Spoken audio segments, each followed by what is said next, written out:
Hello everyone, welcome to my YouTube channel English par excellence. LT grade की series को आगे बढ़ाते हुए आज का हमारा टॉपिक है the old man and the sea, जिसको लिखा है अर्नेस्ट हेमिंगवे ने। बहुत ही मोस्ट इम्पोर्टेंट नोवेला है और यहाँ से क्वेश्चन बनते हैं। पेपर नज़दीक है, इसलिए हम फर्स्ट रिवीजन करेंगे। जो भी इम्पोर्टेंट फैक्ट है, इसकी समरी है, इम्पोर्टेंट करेक्टर, पब्लिकेशन डेट को जानेंगे। बस आप हमारे साथ शुरू से लेकर एंड तक बने रहें। अभी तक आपने चैनल को सब्सक्राइब नहीं किया है तो चैनल को सब्सक्राइब जरूर कर लें, बेल आइकन प्रेस कर लें, जैसे कि आने वाली वीडियो आप तक पहुंचे। तो स्टार्ट करते हैं सेशन को। आज हम पढ़ेंगे complete biography of Hemingway, important works इनके, कंप्लीट समरी इन हिंदी, और लास्ट में हम करेंगे 60+ वर्ल्ड लर्नर क्वेश्चन को, जिससे कि हमारा टॉपिक एकदम क्लियर हो जाए। तो स्टार्ट करते हैं हेमिंगवे की बायोग्राफी से। Ernest Hemingway at a glance, इनका फुल नेम इम्पोर्टेंट है। अर्नेस्ट मिलर हेमिंगवे बॉर्न हुआ था जुलाई 21, 1899। इनका जन्म हुआ था 1899 में इनका जन्म हुआ था। प्लेस ऑफ बर्थ है ऑक पार्क, इलिनॉइस, यूएसए। जो कहाँ पर है? शिकागो। जो कहाँ? शिकागो में, यूएसए में इनका जन्म हुआ था। डेथ होती है इनकी जुलाई 2, 1961। क्या कर लेते हैं? सुसाइड कर लेते हैं with a shotgun blast to the head, और ये सुसाइड करते हैं। जगह का नाम ध्यान रखेंगे, जगह का नाम है कैटहम, इडाहो, यूएसए। ये जगह का नाम है जहाँ पर ये सुसाइड कर लेते हैं। पेरेंट्स, इनके पिता थे क्लियरेंस एडमोंड्स हेमिंगवे। इनके पिता का नाम है। मदर ग्रेस हॉल हेमिंगवे, इनकी माता जी का नाम है। स्पाउज मैरिड 4 टाइम्स, इन्होंने 4 शादियाँ की थी। याद रखेंगे, इनकी 4 शादियाँ पूछ सकता है पेपर में। इनकी पहली पत्नी थी एलिजाबेथ हेडले रिचर्डसन। ये इनका डिवोर्स हो गया था इनके साथ। दूसरी पत्नी थी इनकी पाउलिन पेफेवर डिवोर्स, इनका भी डिवोर्स हो गया था। तीसरी थी मार्था गेलहॉर्न, इनका भी डिवोर्स हो गया था। और चौथी थी मैरी बेल्स, ये चौथी थी। ध्यान रखेंगे, इनकी 4 पत्नियां थीं। हॉबीज, इनकी हॉबी क्या थी? Hobbies fishing, hunting, music, football, boxing, swimming और रनिंग, इनकी हॉबी थी। नेशनलिटी पूछ लेता है पेपर में, ये अमेरिकन थे, अमेरिका के निवासी थे। ऑक्यूपेशन क्या था इनका? ये नोवेलिस्ट थे, शॉर्ट स्टोरी राइटर थे, जर्नलिस्ट थे। इसको याद रखना है आपको। इनका जो लिटरेरी पीरियड है वो मॉडर्निज्म है। लिटरेरी मोमेंट से जुड़े थे, लॉस्ट जनरेशन से जुड़े हुए थे। फेमस फॉर, जाने जाते हैं simple and direct prose style के बारे में जाने जाते हैं। Iceberg theory. राइटिंग स्टाइल कैसी थी इनकी? मिनिमलिस्ट थी, रियलिस्टिक थे, टर्स ऑब्जेक्टिव इनकी राइटिंग थी। इनकी मेजर थीम क्या है इनकी नोवेल की? ए बार, लव, डेथ, करेज, इंपॉर्टेंट है। करेज, साहस के बारे में, मेस्कुलिनिटी के बारे में, हीरोइज्म के बारे में और लॉस के बारे में लिखते थे। इनकी थीम है। इनके कुछ मेजर नोवेल्स हैं, जैसे द सन आल्सो राइजेज, जो आया था 1926 में, बहुत ज़्यादा इम्पोर्टेंट है। एक आया था इनका novel a farewell to arms 1929 में। For whom the bell tolls, जो आया था 1940 में, इम्पोर्टेंट वर्क है इनका। और आज का हमारा जो टॉपिक है the old man and the sea, जो आया था 1952 में। इनका 1952 में इनका वर्क था, जो आज का टॉपिक भी है, एलटी ग्रेड के सिलेबस में दिया गया है। फेमस शॉर्ट स्टोरी जैसे द स्नोज ऑफ किलिमंजारो, ये इनका बहुत इम्पोर्टेंट शॉर्ट स्टोरी कलेक्शन है इनका। एक था clean well light and place, ये भी इनका फेमस शॉर्ट स्टोरी कलेक्शन है। द किलर्स, ये भी इनका इम्पोर्टेंट वर्क है इनका।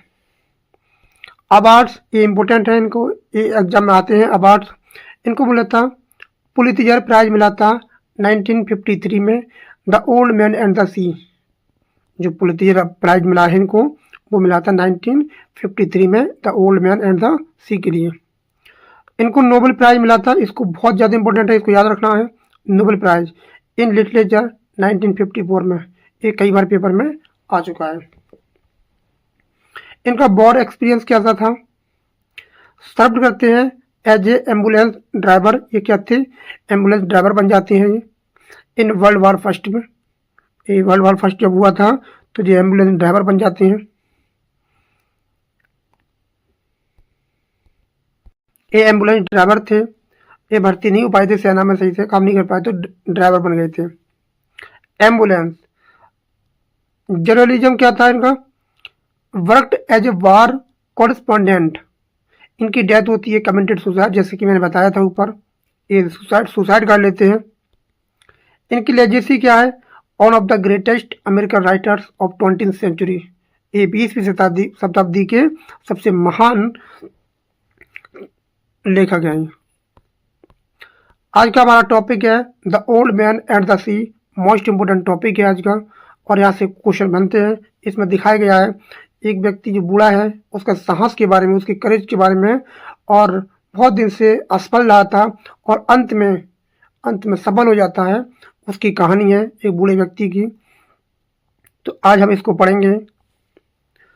एक आपने और भी पढ़ा होगा द लास्ट लीफ, तो लास्ट लीफ का वो भी बहुत इम्पोर्टेंट इनका वर्क था, वो भी बहुत वर्क है, अच्छा वर्क है। LT ग्रेड के सिलेबस में मैंने उसे पढ़ा दिया। उसमें भी साहस, मतलब एक व्यक्ति जो होता है जीवन में कोई अच्छी कृति नहीं बना पाता है, पेंटिंग नहीं बना पाता है, और अंत में ऐसी पेंटिंग बना के जाता है कि किसी की जान को बचा लेती है वो। तो इसका टाइटल क्या है? इसका टाइटल है the old man and the sea. Author है अर्नेस्ट हेमिंग्वे, पब्लिकेशन ईयर है 1952, इसको ध्यान रखेंगे। इसका जॉनरा जो है वो नोवेला है, ये इम्पोर्टेंट है, पूछ सकता है इसका जॉनरा क्या है। और ये क्या है? एलिगोरिकल फिक्शन है। इसकी सेटिंग रखी गई है, सेटिंग बहुत ज़्यादा इंपॉर्टेंट है, सेटिंग पूछ सकता है। सेटिंग है गल्फ स्ट्रीम नियर हवाना क्यूबा।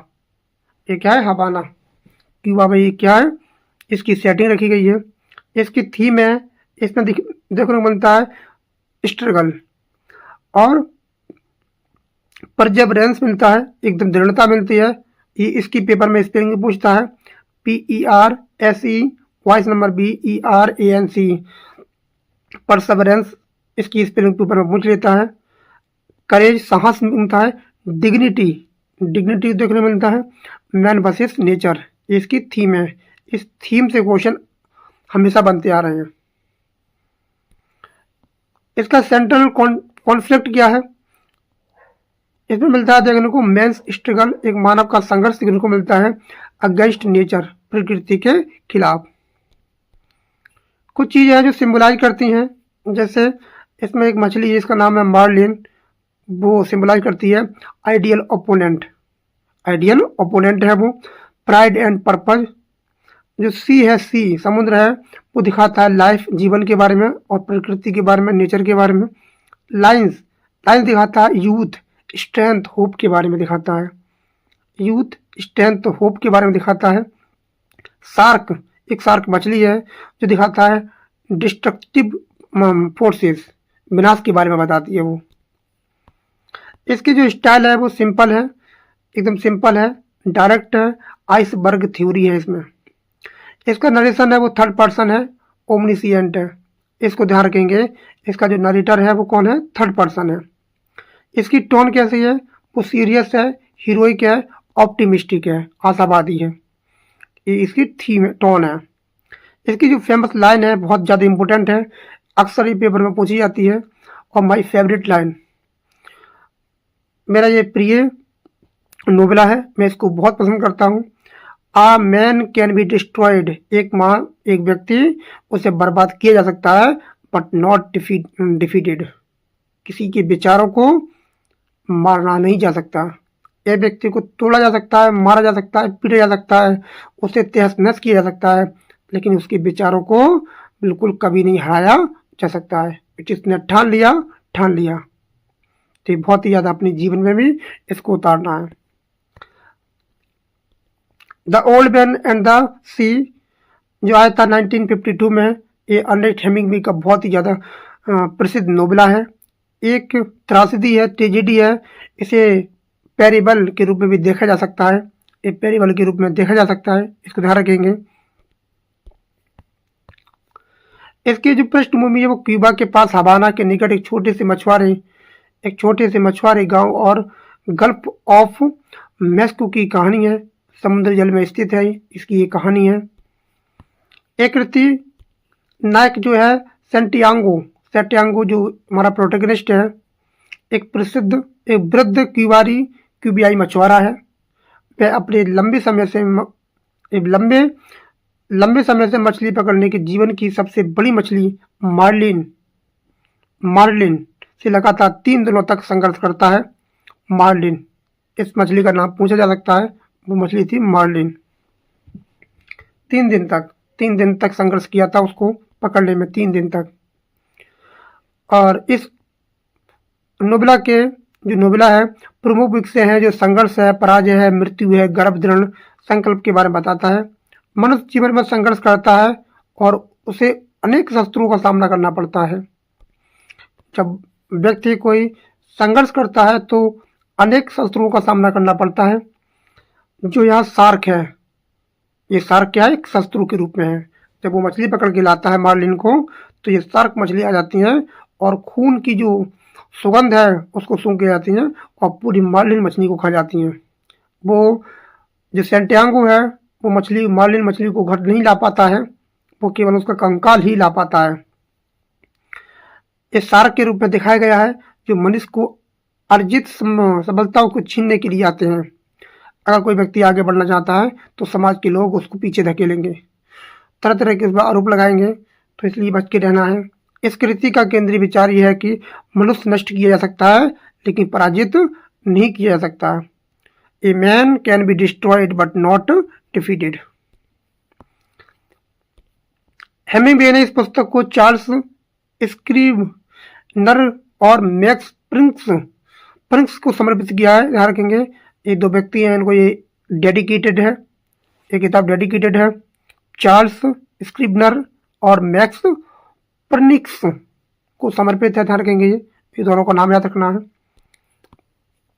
इस नोवेला की शुरुआत होती है एक बूढ़ा आदमी है जो गल्फ स्ट्रीम में एक छोटी नाव, इसका नाम है स्कीप में अकेले मछली पकड़ता था और अब उसे बिना एक भी मछली पकड़े 84 दिन हो चुके हैं।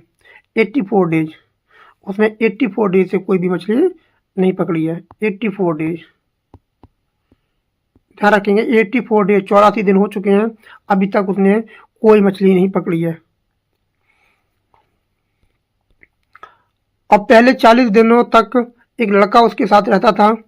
पहले 40 दिनों तक एक लड़का था जो 40 दिनों तक उसके साथ रहता है, 40 दिनों तक। लेकिन 40 दिन तक मछली न मिलने के बाद 40 दिन मछली न मिलने के बाद लड़के के माता पिता ने उसे बता दिया कि वह बूढ़ा आदमी है। अब निश्चित ही रूप से पूरी तरह से सलाह हो चुका है। सलाह, ये बहुत अच्छा शब्द है, इसका मतलब होता है अनलकी। ये बहुत अच्छा शब्द है, सलाह का मतलब होता है अनलकी, जो दुर्भाग्य की सबसे बुरी अवस्था मानी जाती है। ये सलाह जो होती है अनलकी होता है, वो बूढ़ा हो चुका है, उसकी बस की बात मछली पकड़ना नहीं है। ये कौन कहते हैं? उस लड़के के माँ बाप कहते हैं जो उसके साथ रहता था। इसलिए लड़का उनके आदेश पर दूसरी नाव पर चला जाता है, जिसने पहले ही सप्ताह में 3 अच्छी मछलियां पकड़ ली हैं। लड़के को यह देखकर दुख होता है कि बूढ़ा आदमी हर दिन खाली नाव लेकर लौटता है और हमेशा नीचे जाकर उसकी मदद करता है, कभी बंधी हुई रस्सियां उठाने में, कभी गाफ, कभी हारपून, जो होता है हार्पून होता है, ले जाने में, कभी उस पाल को उठाने में मदद करता है। चारों तरफ वो लिपटा रहता है। पाल आटे की बोरियों से पैबंद लगाया हुआ है और अब लिपटा होता है, तो स्थायी राज्य के झंडे जैसा दिखाई देता है। ये काम करता है। अंत इस नोवेल का होता है कि मुझे नहीं पता था कि शार्क की पूंछ इतनी सुंदर और इतनी सुडौल होती है। मुझे भी नहीं पता था कि उसके पुरुष साथी साथी ने कहा है। कहता है कि मुझे नहीं पता था, इसके पुरुष साथी ने कहा था। सड़क के ऊपर अपनी झोपड़ी में बूढ़ा व्यक्ति फिर से सो रहा था। वह अब भी पेट के बल सो रहा था। लड़का उसके पास जाता है और देख रहा था कि बूढ़ा आदमी शेरों लाइन्स के सपने देख रहा था। एक क्या इसका अंत होता है। इसमें कुछ इंपॉर्टेंट करेक्टर भी हैं। जैसे पहला करेक्टर है जो सेंटियागो है, जो प्रोटैगनिस्ट है। द ओल्ड मैन सेंटियागो एक बूढ़ा व्यक्ति है जो क्यूबन फिशरमैन है। Unable to catch a fish 44 days, 84 दिन से उसने कोई भी मछली नहीं पकड़ी है। 84 दिन से उस पर बहुत सारे सवाल उठते हैं उसकी काबिलियत पर। जब कोई व्यक्ति सफल नहीं हो पाता जीवन में, तो लोग उसकी काबिलियत पर संदेह करने लगते हैं, शक करने लगते हैं। तो वैसा ही सेंटियागो की जीवन पर शक करने लगते हैं लोग। और ये बहुत ही ज़्यादा इंस्पिरेशन वाला ही नोवेला है। Has pride in his abilities और test his strength and endurance loses the fish marlin. Marlin एक मछली है, मार्लिन ऑफ ग्रेट साइज। इसकी जो लंबाई है, ये पेपर में पूछी जाती है। इसकी लंबाई 18 फीट है, 18 फीट है। ये पेपर में पूछी जाती है कौन सी मछली इसने पकड़ी थी, उसकी लंबाई क्या थी, 18 फीट। एक लड़का है जिसका नाम है मानुलिन या मैनुलिन है। एक बॉय है, सेंटियागो का अप्रेंटिस है। ये मछली पकड़ना सीखता है सेंटियागो से। पेरेंट्स जो उसके माता पिता होते हैं वो फोर्स करते हैं to go out on a different fishing boat. कहते हैं ये बूढ़ा हो चुका है और इन्होंने बहुत दिन से मछली नहीं पकड़ी है, अब तुम किसी और के पास मछली पकड़ना चले जाओ। एक करेक्टर है जॉय डी मैग्यू। जो डी मैग्यू कौन है, एक मॉडल है। इसका जो मॉडल है, ये बेसबॉल प्लेयर है। ये इसका मॉडल है जिसको बहुत अपना हीरो मानता है ये। और strength and commitment of Santiago, इसको ध्यान रखेंगे। इसके ऊपर मैंने बहुत सारे क्वेश्चन लिए हैं। अगला करेक्टर है आपका पेरिको। ये क्या है, never appears in the novel. इस नोवेल में अपीयर नहीं होता है, लेकिन प्रोवाइड करता है him with the newspaper, लेकिन अखबार देता है that report the baseball score. केवल क्या दिखता है, वो जो बेसबॉल फुटबॉलर है, सॉरी प्लेयर है डी मेजियो, उसके बारे में जानता है इस न्यूज़पेपर के द्वारा। तो वही क्या है, न्यूज़पेपर डिलीवर करता है लड़का। एक मछली है जिसका नाम है मार्टिन। मार्टिन मछली नहीं है, ये क्या है, कैफ ऑनर है सेंटियागो विलेज। ये कौन है, ये कैफ ऑनर है। आप पढ़ेंगे the story of the old man and the sea. इस स्टोरी को पढ़ेंगे तो आपको समझ में आएगा कि इस स्टोरी से हमें क्या सीखने को मिलता है, और इस स्टोरी से बहुत कुछ आपको सीखने को मिलेगा। सेंटियागो एक क्यूबियाई मछुआरा है। वह बहुत बूढ़ा हो चुका है। द ओल्ड मैन एंड सी उसके जीवन की सबसे बड़ी मछली पकड़ने की संघर्षपूर्ण यात्रा को प्रकट करता है। ये मछली पकड़ने जाता है लेकिन लगातार असफल होता है। जैसे आप लोग जीवन में प्रयास कर रहे हैं, बार बार असफलता मिल रही है, तो असफलता से हार नहीं माननी है, बस बने रहना है, जैसे कि सेंटियागो ने हार नहीं मानी थी। सेंटियागो लगातार असफल हो रहा है। 84 दिन बीत चुके हैं और वह एक भी मछली नहीं पकड़ पाता है, एक भी मछली नहीं पकड़ पाता है। लोग उसकी बेहद बदकिस्मत मानने लगते हैं। लोग उसकी हालिया काबिलियत पर सवाल उठाने लगते हैं। मानोलिन या मेनोलिन एक लड़का है जो सेंटियागो का शिष्य है, अपेटियंस है। सेंटियागो से उसे 5 वर्ष की आयु से, 5 ईयर्स, 5 वर्ष की आयु से, द एज ऑफ 5 ईयर्स, 5 साल की आयु से वो मछली पकड़ना सीख रहा है। मेनोलिन कि माता पिता उसे बूढ़े मछुआरे को छोड़कर किसी दूसरे मछुआरे के पास नाव पर जाने के लिए कहते हैं। जब कोई आदमी सफल नहीं होता है तो उसकी सफलता पर लोग सवाल उठाते हैं, तो सभी लोग उससे मुंह मोड़ लेते हैं। चाहे वो रिश्ते नातेदार घर वाले सभी लोग उससे रिश्ते में तोड़ लेते हैं। जैसा कि किसके साथ हुआ था, सट्यांगों के साथ होता है। लड़का को उसके माता पिता ने कहा था कि तुम मुझसे दूर चले जाओ, किसी और नाव पर चले जाओ, ये बूढ़ा हो चुका है, इसकी बस की बात नहीं है मछली पकड़ना। लेकिन मेरोलिन सट्यांगों को नहीं छोड़ना चाहता है। वह उसके उपकरण उठाने में मदद करता है, जो वो होते भाला फाला होते हैं उनको उठाता है, उसका साथ देता है और उसके लिए भोजन भी लाता है। वह उससे अमेरिकी बेसबॉल की बातें करता है। अमेरिकी बेसबॉल जिसका नाम था जो डी मेजियो के बारे में बात करता है। डी जो मेजियो सट्यांगो का आदर्श है, हीरो है। वह उसकी शक्ति, साहस और दृढ़ के बारे में उससे प्रेरणा लेता है, इंस्पिरेशन लेता है। सट्यांगो आशा नहीं छोड़ता है, उसकी उम्मीद अभी भी बनी हुई है कि एक दिन वो अच्छी सी मछली पकड़ के दिखाएगा। विश्वास करता है कि वह एक दिन अवश्य मछली पकड़ेगा। कि जैसे मान लो जीवन में जब सफलता नहीं मिलती है, जब कोई नौकरी नहीं मिलती है, कोई पेपर पास नहीं होता है, तो उम्मीद होती है कि एक दिन हमारा भी समय आएगा, हम भी सफल होंगे, कि एक दिन क्या होगा, हमारा भी नाम होगा, हम भी एक जॉब को प्राप्त करेंगे, जैसे सैंटियागो ने किया था। दिन बीत जाते हैं, 84 डेज बीत जाते हैं। ध्यान रखेंगे 84 डेज बीत चुके होते हैं। दिन होता है 85वां दिन, 85 डेज, 85वां दिन होता है। वह अपने आप से वादा करता है और अपनी छोटी नाव स्कीप को द्वीप के उत्तरी तट से बहुत दूर गल्फ स्ट्रीम में ले जाता है। वह गहराई में कांटा डालता है। रखेंगे 85वें दिन, 84 दिन तक उसने कोई मछली नहीं पकड़ी है। डालता है और दोपहर के समय एक बहुत बड़ी मछली कांटे में फंस जाती है। सैंटियागो समझ जाता है कि यह एक विशाल मार्लिन है। वह मछली को खींच नहीं पाता है और मछली नाव को खींचने लगती है। मछली काफ़ी बड़ी है, 18 फीट बड़ी मछली है। सट्यांगो रस्सी को नाव से बांधने लगता है। पता है, सट्यांगो रस्सी की नाव से बांधने की हिम्मत नहीं करता है, क्योंकि उसे डर है रस्सी टूट सकती है। वह रस्सी का भार अपने कंधों, पीठ, हाथों पर सहन करता है। ये संघर्ष दिन रात चलता रहता है। ये 3 दिन तक चलाता है। ये संघर्ष मछली को पकड़ना 3 दिन तक चलता रहता है। मछली छलांग लगाती है, गोता लगाती है, खुद को मुक्त करने के लिए कोशिश करती है। वो तो कोशिश करेगी। रस्सी सट्यांगो के शरीर को बुरी तरह से घायल कर देती है, क्योंकि उसने हाथों से पकड़ रखा था बहुत टाइट करके, तो रस्सी से उसके हाथ कट जाते हैं। वह थक जाता है, लेकिन हार नहीं मानता है। बस जीवन में यही तो करना है कि कुछ भी हो जाए, कितनी भी परेशानियां जाएं, लेकिन ज़िंदगी में कभी हार नहीं माननी है। उससे मार्लिन के प्रति सहानुभूति भी होती है। वो मार्लिन के लिए सहानुभूति, सिंपैथी भी दिखाता है, और वह उसे अपने समान दुख और शक्ति का भाई मानता है। ध्यान रखेंगे, ये इम्पोर्टेंट है।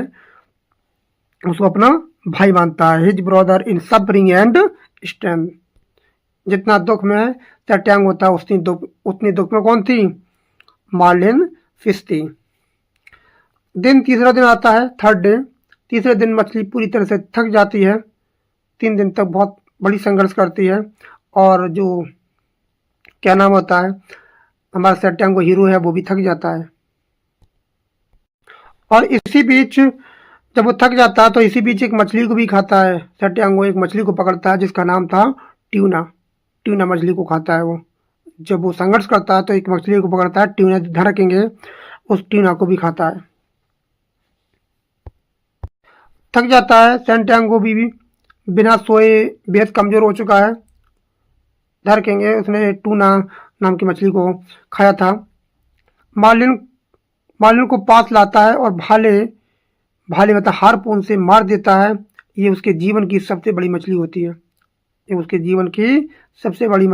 है। वह उसे नाव से बांधकर घर की ओर लौटता है और उसके बाजार मूल्य के बारे में सोचकर प्रसन्न हो जाता है। लेकिन लेकिन मार्लिन का खून पानी में फैल जाता है, जिससे माको शार्क, एक ये शार्क मछली है, बहुत खतरनाक होती है, आकर्षित हो जाती है और शार्क मार्लिन के मांस को नोच लेती है। सट्यांगो उसे लड़ता है, शार्क को मार देता है, लेकिन उसका हार्पून टूट जाता है। इसके बाद अन्य शार्क आ जाती हैं, वे अपने बचे कुछ हथियार से लड़ता रहता है, परंतु अंततः शार्क पूरी तरह मछली को खा जाती है। केवल उसका कंकाल, सिर और पूंछ ही बचती है, केवल कंकाल बचता है, स्केलेटन बचता है केवल। सट्यांगो खुद को दोषी ठहराता है और वह समुद्र में बहुत दूर चला गया है। वह थका हारा रात में घर पहुंचता है और अपने झोपड़े में गिरकर सो जाता है। अगली सुबह मेलोलिन आता है और सट्यांगो की चोट को देखकर रो पड़ता है। वह उसके लिए कॉफी लाता है। नारंगी पूछ सकता है उसके लिए क्या लाता है, वो कॉफी लाता है। गांव के मछुआरे देखते हैं कि नाव से बंधा कंकाल 18 फीट लंबा है। इतनी बड़ी मछली उन्होंने पहले कभी नहीं देखी है, 18 फीट। सट्यांगो जागता है और कहता है कि वह हार गया है, लेकिन मेलोलिन उसे समझता है कि वह पराजित नहीं हुआ है। मछली उसे हरा नहीं पाई। वह वादा करता है कि अब वे दोनों साथ मछली पकड़ेंगे। और जो है उसका जो चेला होता है, मेलोलिन होता है, वो भी वापस लौट आता है उसके पास। कहता है मैं मछली पकड़ूं ना पकड़ूं, मैं अपने गुरु के पास रहूंगा, क्योंकि असली चीज की किस्मत नहीं बल्कि साहस है। पर्यटक उस कंकाल को देखकर पूछते हैं कि ये क्या है, तो एक महिला आश्चर्य से कहती है कि उसे नहीं पता था कि शार्क की पूंछ इतनी लंबी और सुंदर सुगठित होती है। शार्क की मछली बता रही है वो। अंत में सट्यांगो अपने झोपड़े में फिर से सो जाता है और शेर और लाइन्स के सपने देखना शुरू कर देता है। ये पूछ सकता है वो किसके सपने देखता है? लाइन्स। ये समुद्र में बूढ़े मछुआरे का एक महान संघर्ष है। The old man and the sea. साहस, दृढ़ता और हार के बावजूद मानवीय विजय की कहानी है। ये 20वीं शताब्दी की सबसे महानतम क्लासिकल कृति है, इसको ध्यान रखेंगे। अब हम पढ़ेंगे कुछ इंपोर्टेंट इसके कोटेशन जो हमने लिया है, जो अक्सर पेपर में आते हैं। कहता है कि ये नरेटर है, डिस्क्राइबिंग कर रहा है किसके बारे में? सट्यांगो के बारे में। जो थर्ड पर्सन है, जो सट्यांगो है, जो नरेटर है, बता रहा है किसके बारे में? सट्यांगो के बारे में। एवरीथिंग अबाउट हिम, प्रत्येक चीज उसके बारे में, was old except his eyes and they were the same colour as the sea and were cheerful and undefeated. ये कहता है narrator. But man is not made for defeated, कहता है, ये विचार करता है कौन? सट्यांगो। कहता है but man is not made for defeat, व्यक्ति हारने के लिए नहीं बना है। A man can be destroyed, आदमी बर्बाद हो सकता है, तहस नहस हो सकता है, नष्ट हो सकता है, बट नॉट डिफीटेड, लेकिन हार नहीं मान सकता। जिसने जिंदगी में ठान लिया कि कभी हार नहीं माननी है, वो हार नहीं मानता है। Every day is a new day, कि प्रत्येक दिन नया होता है। It is better to be lucky but I would rather be exact than when luck comes you already. तुम प्रयास करो, भाग खुद बन जाएगा। सट्यांगो थॉट करता है ये बात। नेक्स्ट कोटेशन है, ये बोल रहा है नरेटर, ध्यान रखेंगे कि he was too simple to wonder when he had attained humility but he knew he had attained it and knew it was not disgraceful and it carried no loss of true pride। ये बोलता है narrator सट्यांगो के बारे में। अगली quotation है कि he always thought, वो हमेशा सोचता है, of the sea as la mar which is what people call her in Spanish when they love her, but the old man always thought of her feminine and as something that gave or withheld great favors। एक कौन कह रहा है? Narrator. जो कह रहा है सट्यांगो की व्यू ऑफ द सी के बारे में। नेक्स्ट है it is good that we do not have to try kill the sun or the moon or the stars it is enough to live on the sea and kill our true brothers. ये किसे बोला है brother? ये बोला है उस मछली के लिए। इसमें जिक्र होता है मून का, इसमें जिक्र होता है सन का, इसमें जिक्र होता है स्टार का, ये भी ध्यान रखना है। फिश, फिश से कह रहा है कि आई लव यू, मैं तुम्हें प्रेम करता हूँ, and respect you very much, और तुम्हारा सम्मान करता हूँ। But I will kill you, लेकिन मैं प्रेम करता हूँ, सम्मान करता हूँ, लेकिन मैं तुम्हें मार दूंगा, मैं तुम्हें जरूर मार दूंगा। Dead before this day and, दिन के अंत तक, दिन के अंत तक मैं तुम्हें मार दूंगा।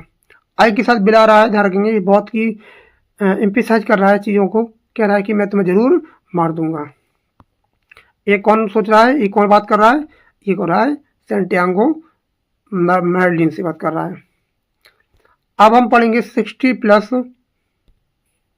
60 प्लस है, मैंने लिख दिया है 15, लेकिन 60 प्लस क्या है हमारे वन लाइनर क्वेश्चन है, मतलब 70 69 है, तो इनको जल्दी से देख लेते हैं।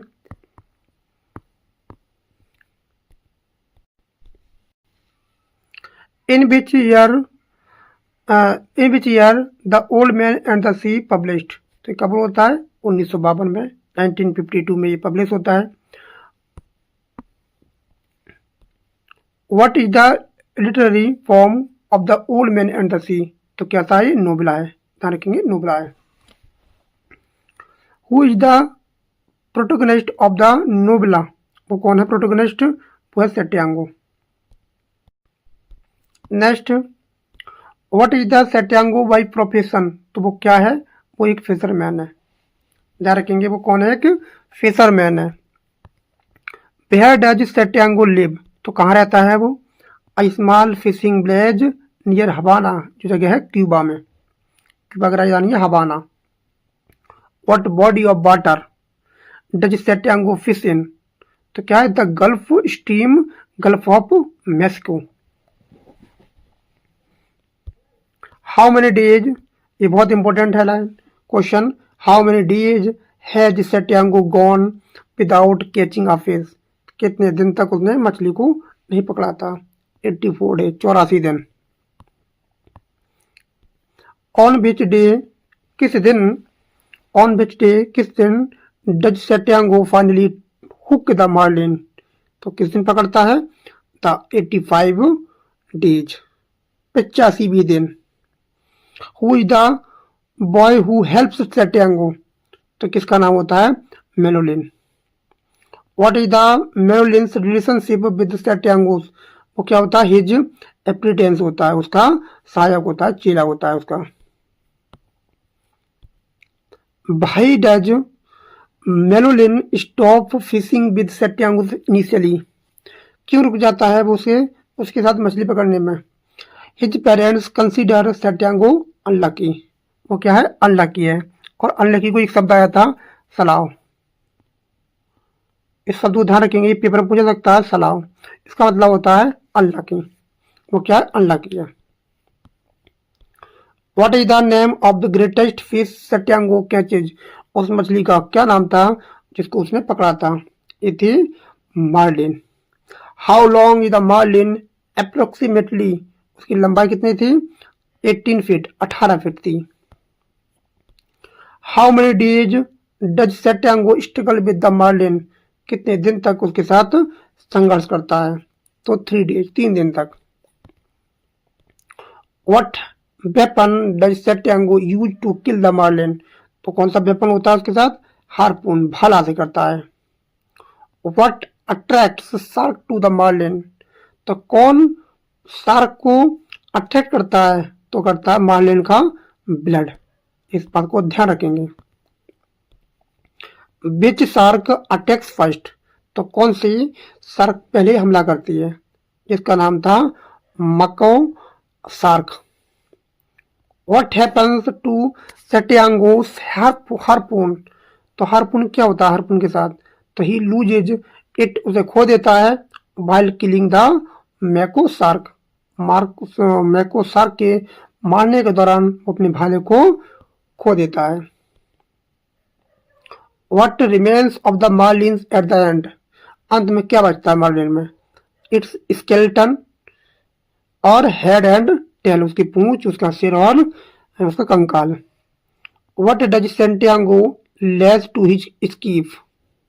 इसकी नाव का नाम है the marlin's skeleton. Question number 21, what is the Santiago's famous statement about defeat? क्या बोलता है वो? A man can be destroyed but not defeated. Who is Santiago's baseball hero?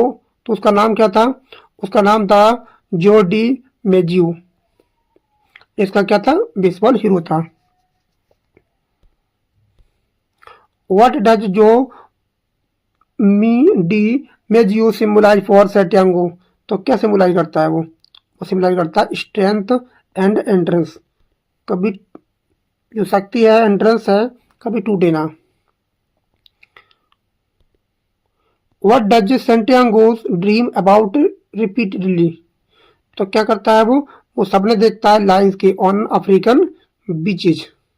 इस बात को पूछ जा सकता है किसके सपने देखता है वो। What does the sea symbolize in the novella? तो नोबुला में जो सी होता है वो किसको दिखाता है? वो दिखाता है लाइफ एंड स्ट्रगल को। What is the main theme of the novella? इसकी थीम क्या है? तो इसकी थीम है courage in the face of defeat. What literary style is used in the novella? तो इसमें मिलता है simple and symbolic purpose. What point of view is used in the novella? तो कैसा ये इसका नोबुला है वो थर्ड पर्सन ओमनीसिएंट है, मतलब तीसरा व्यक्ति इसकी कहानी को बताता है। What does the marlin symbolise? जो मार्लिन है वो सिंबलाइज करती है नेचर्स ग्रेटनेस एंड डिग्निटी को। What do the shark symbolise? Shark मछली है वो क्या करती है? वो करती है destructive forces and enemies of success. जब कोई व्यक्ति सफल होने वाला होता है तो उसके रास्ते में कौन आते हैं? कांटे आते हैं, जैसे उसकी इनेमी, दुश्मन। हर कोई व्यक्ति, जो व्यक्ति होते हैं समाज में, लोग नहीं चाहते हैं कि कोई व्यक्ति क्या हो? सफल हो।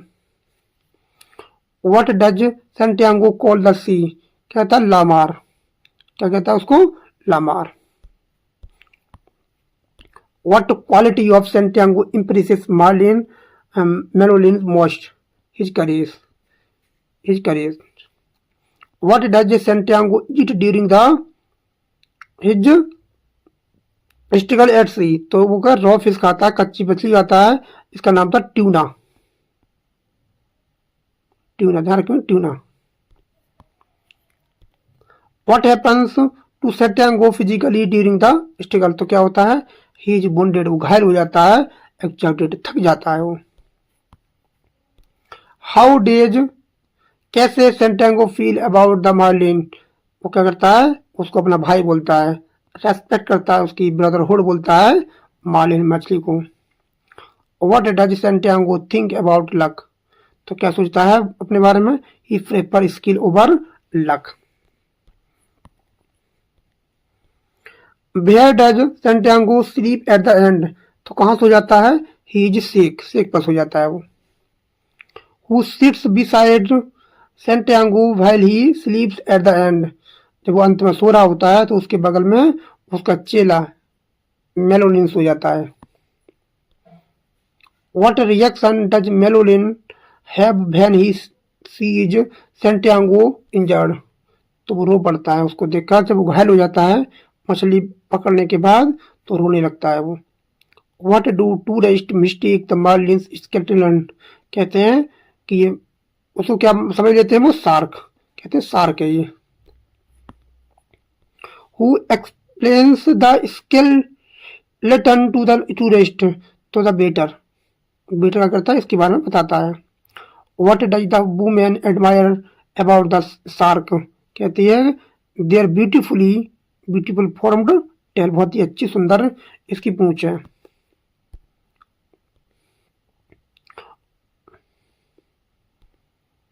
What kind of story is the old man and the sea? Often called parable, इसको पेरेबल भी बोला जाता है। What award did this novella help Hemingway win? तो इससे क्या मिला था उसे? The old man the Nobel prize in literature. What does Santiago prove through his struggle, तो क्या शो करता है, human dignity and endurance. What is the central conflict of novella, तो इसमें क्या देखने को मिलता है, man versus nature. What lesson does Manolin learn from Santiago, तो क्या सिखाता है वो सिखाता है नेवर गिव अप, कभी हार मत मानो, इसलिए my favourite novella. How does the blaze react to the marlin skeleton, तो था with awe. What does Santiago journey represent, तो उसकी जो जर्नी होती है वो रिप्रेजेंट करती है human struggle for meaning. What quality defines Santiago's character most strongly, तो होता है determination। What is the Santiago's ultimate victory, वो क्या सिखाती है उसको, moral and spiritual triumph। Who makes the old man and the sea tragedy, तो कौन बनाता है, the loss of Marlin despite heroic effort, इतनी मेहनत करने के बाद भी उसे कुछ नहीं मिलता है, मिलता है उसका कंकाल। What does the Nobel emphasize more than success, the value of struggle सिखाता है। What final image and the Nobel, उसकी इमेज क्या है final, Santiago dreaming of lions।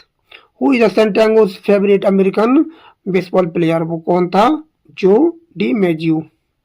Why does Santiago admire Joe DiMaggio, तो क्यों उसको पसंद करता है, उसको पसंद करता है क्योंकि because he plays brilliantly despite physical pain, उसे दुख होने के बाद भी बहुत ही ब्रिलियंटली खेलता है, बहादुरी से खेलता है वो। व्हाट फिजिकल प्रॉब्लम डज जो डी मेजू सफर फ्रॉम, बोन्स स्पर्स, उसे बीमारी होती है फिर भी बहुत ही बहादुरी से खेलता है।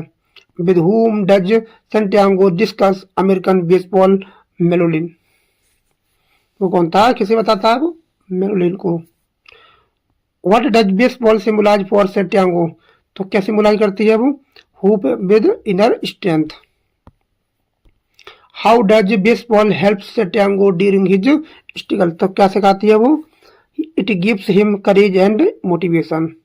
विच sport is repeatedly mention the old man and the sea, वो क्या होता है, बेसबॉल की तरह होता है।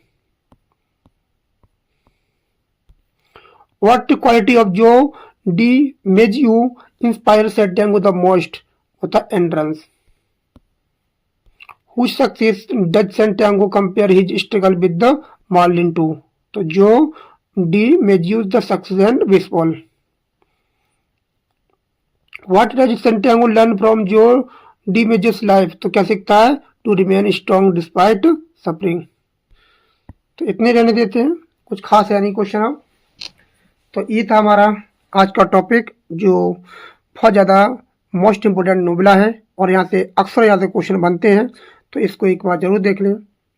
और कल का जो हमारा टॉपिक है मैं बता देता हूँ, कल क्या पढ़ेंगे हम। कल का मोस्ट इम्पोर्टेंट टॉपिक है, नोबेल है जो मोस्ट इम्पोर्टेंट है, जॉन स्टेनबेक का द ग्रेप्स ऑफ रेथ, बहुत मोस्ट इम्पोर्टेंट नोबेल है, इसको पढ़ेंगे। जो फिक्शन वाला पार्ट है हम उसको जल्दी जल्दी ख़त्म करेंगे, उसके बाद फिर चीज़ों को रिवाइज करेंगे जो हमने पढ़ा है, उसके फिर मैं एमसीक्यूज कराऊंगा हर एक टॉपिक से। तो आप हमारे साथ बने रहें। अभी तक आपने चैनल को सब्सक्राइब नहीं किया है तो चैनल को सब्सक्राइब जरूर कर लें, बेल आइकन प्रेस कर लें, और मिलते हैं कल, उस टॉपिक को ख़त्म करेंगे, बहुत ज़्यादा इंपॉर्टेंट है। Thanks a lot for watching this video. Thank you everyone, have a nice day. बस पढ़ते रहें, खुश रहें, ठंड से बचे रहें।